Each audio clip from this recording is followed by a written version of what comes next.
Le Da Fresh Morning, c'est 104.5 tonnes de bonne humeur. Tous les matins. Vous êtes sur les 104.5 Urban FM, la station urbaine, et vous écoutez le Da Fresh Morning, le réveil matinal le plus haut de la capitale, sur la radio la plus haute de la capitale. On est avec Jean-Paul. Jean-Paul, bonjour. Bonjour Da Fresh. Comment tu vas ce matin? Ça va bien. Il y a la forme? Oui, ça va. L'actualité internationale nous emmène. On va au Sénégal, à Dakar, où les partisans de l'ancien parti dissous par le gouvernement, le PASTEF, et dirigé par Ousmane Sonko, étaient en liesse hier, puisque le gouvernement avait annoncé la libération de principal opposant à Macky Sall. Cette libération a eu lieu hier tard dans la soirée. Et il n'y a pas que lui qui a été libéré. Il y a aussi le numéro 2 du PASTEF, Bassirou Diomaye Faye, qui lui également a fait l'objet d'une libération. Il faut savoir que ces deux hommes politiques ont été incarcérés à la prison du Cap Manuel. C'est une prison située à l'extrémité de la presqu'île du Cap-Vert. Ces derniers donc ont bénéficié de la loi d'amnistie qui a été votée il y a une semaine environ par l'Assemblée nationale sénégalaise.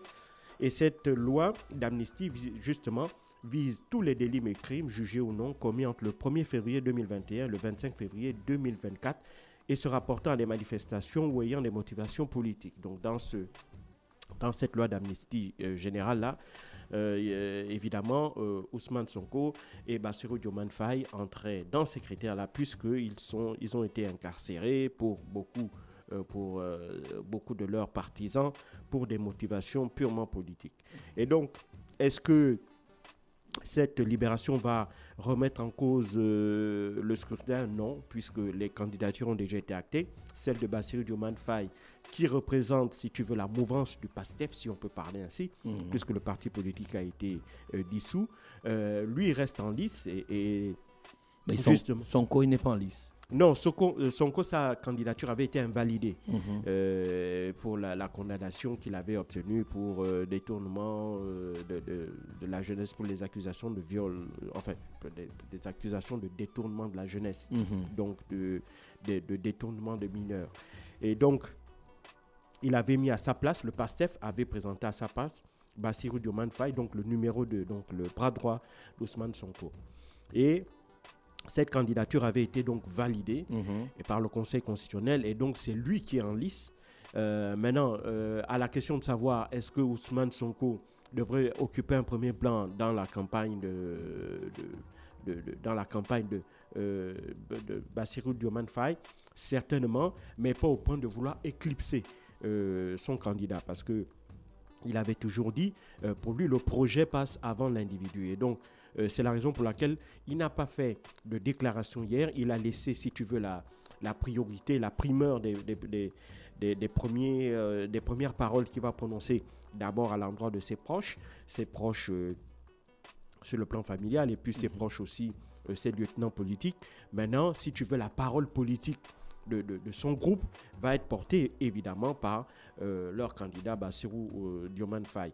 Et donc cette libération là est très très importante parce que d'abord, premièrement, ça va donner un coup de fouet à la campagne parce qu'on remarque, moi je regarde un peu les médias et puis j'ai pas vraiment l'impression, enfin jusqu'à présent j'avais pas vraiment l'impression qu'il y avait un réel engouement dans cette élection présidentielle là. Certes, les états-majors politiques, que ce soit la majorité présidentielle et son candidat Amadouba, que ce soit d'autres candidats, ils sont à peu près une vingtaine qui sont sur le terrain, il n'y a pas véritablement le dynamisme, l'euphorie populaire que l'on a toujours vu dans les campagnes électorales sénégalaises. Mais à cela, à la décharge de cette situation, le fait aussi que du fait du décalage du début de cette campagne présidentielle qui tombe en plein mois de Ramadan, et vous savez, plus de 90% des Sénégalais étant des musulmans, cela aussi peut expliquer le fait qu'il y a, parce que le mois de Ramadan, c'est un mois de jeûne, et donc pendant le jeûne, c'est assez difficile de mener, d'avoir la même, si tu veux, la même vigueur dans l'accomplissement de ces tâches que pendant la période hors Ramadan. Donc, c'est un peu cela aussi qui explique que les états-majors ont dû revoir leur organisation, ont dû revoir leur calendrier de travail.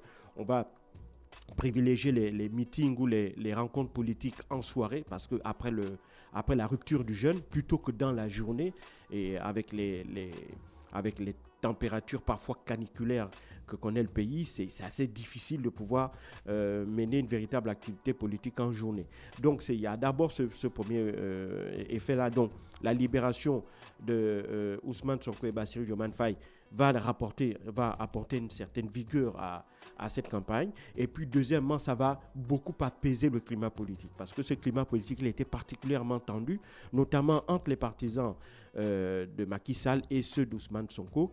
Maintenant que la loi d'amnistie générale a été votée, maintenant que Ousmane Sonko et Bassirou Diomaye Faye, donc les leaders du PASTEF, ont été libérés, il est clair que pour les partisans des deux partis, on va maintenant faire place à la discussion sur les projets, présentation projet sur projet. Donc le bilan du gouvernement dirigé par Amadou Ba, qui est le candidat de la majorité présidentielle, et en face on a évidemment Bassirou Diomaye Faye, qui est le candidat de l'ancien PASTEF, qui est qui est le bras droit d'Ousmane Sonko. Lui aussi va venir avec son projet, et on espère que véritablement à partir de ce moment, il y aura maintenant un vrai débat politique sur l'avenir du Sénégal, selon que l'on soit du côté de la majorité présidentielle ou celle de l'opposition.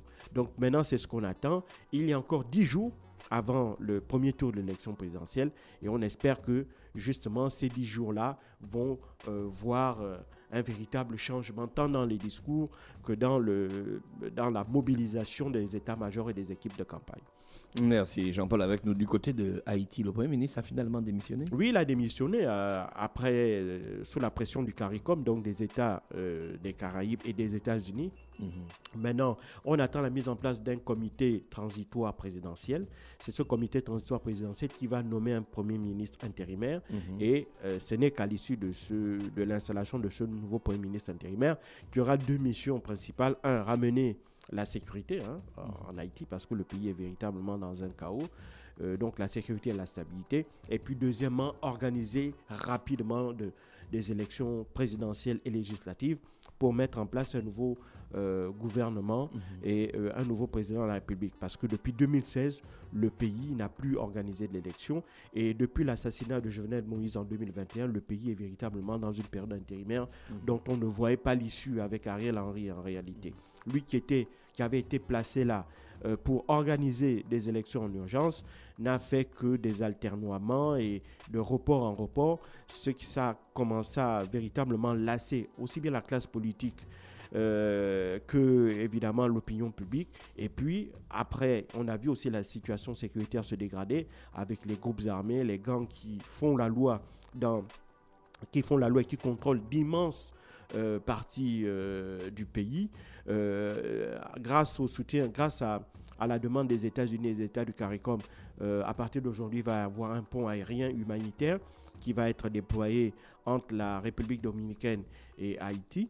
Et donc, on espère que rapidement, les denrées alimentaires de première nécessité qui commencent à manquer cruellement à Haïti, au risque de frôler soit la famine et puis aussi la situation de l'absence les difficultés plutôt à pouvoir accéder à l'eau potable, font craindre des risques d'épidémie, notamment liés au choléra ou à autre chose. Donc, on est un peu dans ce chaos politique-là institutionnel.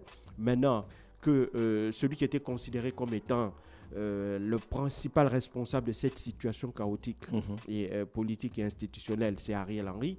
Il a décidé de démissionner. Je pense qu'il va même rester à Porto Rico, puisque le gouverneur de Porto Rico lui a évidemment fait savoir qu'il était le bienvenu s'il désirait rester là-bas.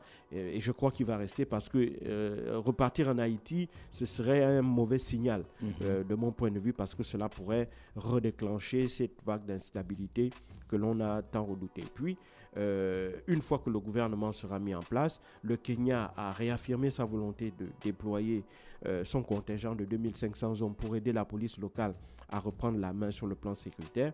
Et donc, les Haïtiens n'attendent que ça, qu'un retour d'abord à la stabilité et aussi, par la suite, après les élections, à un ordre constitutionnel normal, afin que ce prochain gouvernement puisse répondre aux aspirations des populations haïtiennes. Merci Jean-Paul qui est avec nous ce matin sur les 104.5 Urban FM, la station urbaine dans le Fresh Morning, le réveil matinal au plus de la capitale, sur la radio ou la plus de la capitale. Restez connectés, on se retrouve juste derrière. Le Fresh Morning, c'est 104.5 tonnes de bonne humeur. Tous les matins,